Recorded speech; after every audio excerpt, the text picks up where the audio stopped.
Puncak kejayaan Turki Utsmani.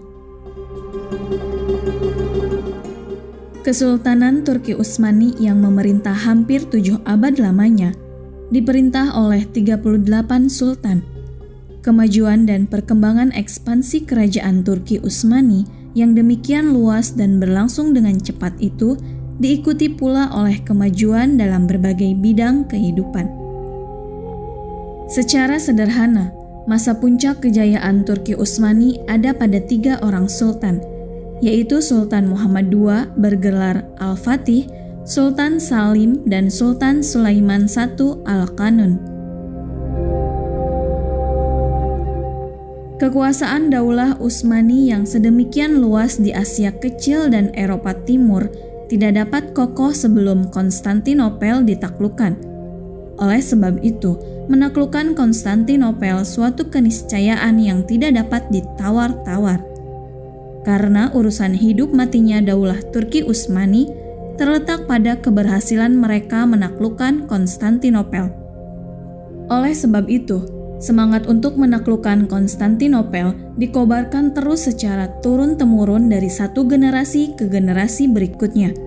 Karena mereka teringat ucapan Nabi Muhammad SAW, akan dibuka kota Konstantinopel, sebaik-baik pemimpin adalah yang memimpin saat itu, dan sebaik-baik pasukan adalah pasukan perang saat itu. Maka berdasarkan keyakinan tersebut, menaklukkan Konstantinopel bukan saja menyangkut urusan negara, tetapi juga menyangkut jihad yang kelak akan mendapat bantuan dari Allah Subhanahu wa Ta'ala, dan mereka pun rela mati untuk perang tersebut. Usaha menaklukkan Konstantinopel sudah dimulai sejak Muawiyah pada dinasti Umayyah berkuasa. Dia mengerahkan angkatan laut di bawah pimpinan putranya Yazid merebut kota itu. Tetapi usahanya gagal karena pertahanan kota yang kokoh dan mereka dari pihak musuh sudah menggunakan meriam Yunani. Taktik yang dilakukan Muhammad II dalam menaklukkan Konstantinopel berbeda dengan yang dilakukan sultan-sultan sebelumnya. Jauh hari sebelum melakukan penaklukan, Sultan Muhammad II terlebih dahulu membangun sebuah benteng yang tinggi yang diberi nama Runli Hisar. Fungsi benteng ini adalah sebagai tempat mengumpulkan persediaan perang untuk menyerang Konstantinopel. Pembangunan benteng tersebut memakan waktu selama 3 bulan. Nilai strategis dari pembangunan benteng itu sangat tinggi sebab dengan dibangunnya benteng tersebut, Konstantinopel tidak mungkin lagi mendapat bantuan baik peralatan perang, persediaan senjata, maupun bahan logistik lainnya dari Laut Hitam. Sultan Muhammad II melakukan penyerangan ke Konstantinopel melalui Selat Bosporus. Sementara selat itu dipagari dengan rantai-rantai dan ranjau oleh pihak kaisar, sehingga tidak bisa dilalui oleh kapal-kapal.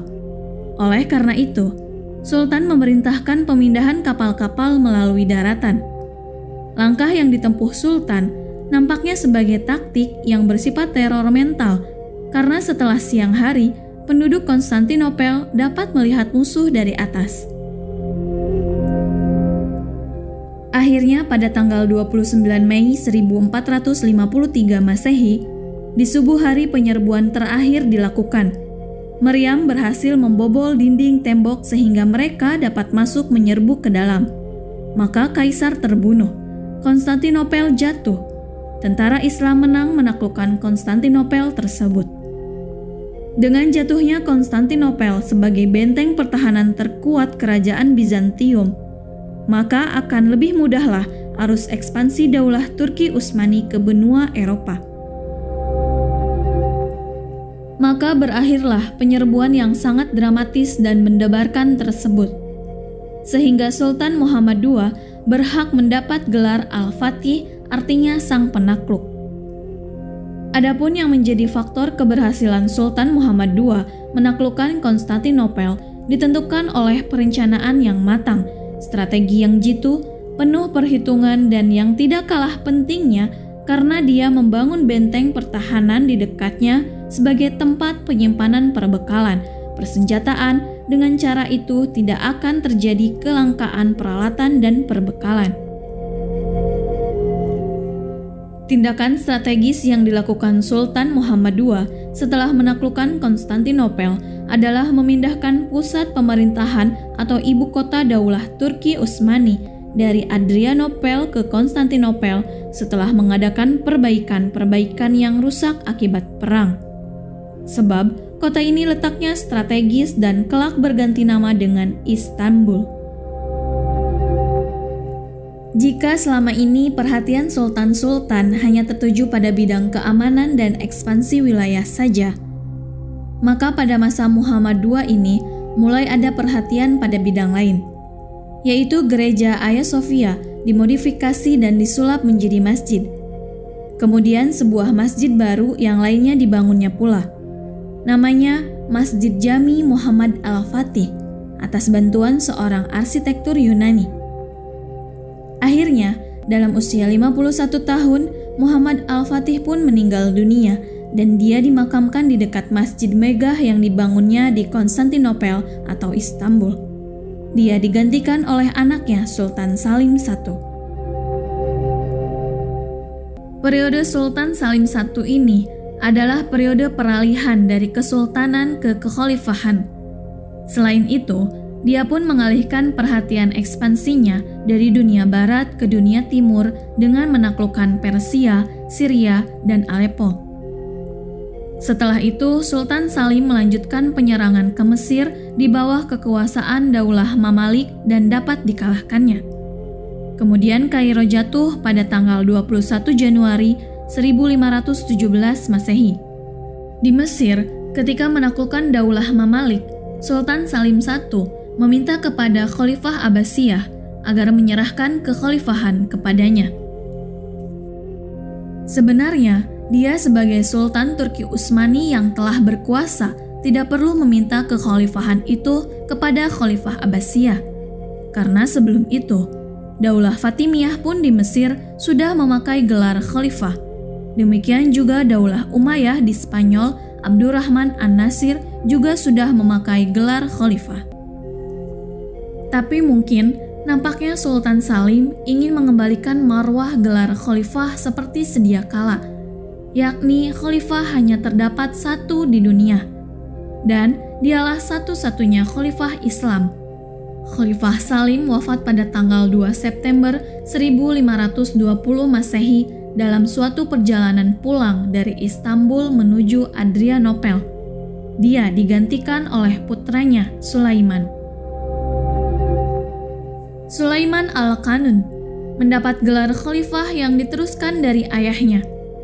Dia adalah Sultan ke-10 Kerajaan Utsmani yang menjadi penguasa Muslim tersukses abad ke-16 Masehi.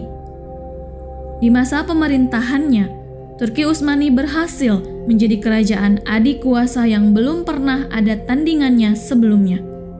Wilayah-wilayah kekuasaan Daulah Utsmaniyah tersebar di 3 benua, yaitu Asia, Afrika, dan Eropa. Selain perluasan wilayah, hal yang terpenting dari Sulaiman Al-Qanun ialah mengubah sistem perundang-undangan. Sultan Sulaiman Al-Qanun meminta Ibrahim Al-Halabi untuk menyusun sebuah kitab hukum yang oleh Sultan diberi nama Multaqa Al-Abhur. Adapun hukum utama yang digunakan oleh Sultan Sulaiman dalam mengatur negara adalah syariat Islam. Sultan tidak mempunyai kewenangan atau hak apapun untuk mengubah syariat Islam tersebut. Dengan bantuan Mufti Agung Kesultanan Turki Utsmaniyah saat itu, Abu Syu'ud, Sultan Sulaiman Al-Qanun melakukan upaya reformasi undang-undang yang disesuaikan dengan perubahan zaman dan kondisi kesultanan. Dalam setiap undang-undang yang dibuat oleh Sultan Sulaiman Al-Qanun, mampu memberikan keadilan terhadap umat lain yang tersebar luas di antara Eropa, Persia, Afrika, serta Asia Tengah. Sehingga seluruh penduduk Kristen maupun Yahudi merasa mendapatkan keadilan atas apa yang menjadi keputusan undang-undang tersebut. Dalam hal ini, Sultan Sulaiman Al-Qanun sangatlah berhati-hati dalam mengambil keputusan. Khalifah Sulaiman Al-Qanun wafat pada umur 71 tahun, tepatnya pada tanggal 6 September 1566 Masehi. Masa kemunduran Turki Utsmani dimulai dari krisis suksesi sepeninggal Sultan Sulaiman pada 1566 Masehi sampai sebelum Turki menjadi republik 1923 Masehi di tangan Mustafa Kemal Atatürk. Tercatat 27 sultan setelahnya tidak ada lagi yang dapat diandalkan. Tentu kemewahan hidup dalam istana telah merusak mental anak-anak sultan tersebut. Di masa kekuasaan Turki Utsmani ini juga terdapat kisah yang beredar di kalangan masyarakat Indonesia bahwa Wali Songo merupakan utusan Turki Utsmani. Hal ini bermula dari kitab Kanzul yang ditulis oleh Ibnu Battutah dan sekarang disimpan di Museum Istana Turki di Istanbul. Namun pertanyaannya adalah, benarkah Wali Songo utusan Turki Utsmani? Nantikan jawabannya di channel Dosen Sejarah.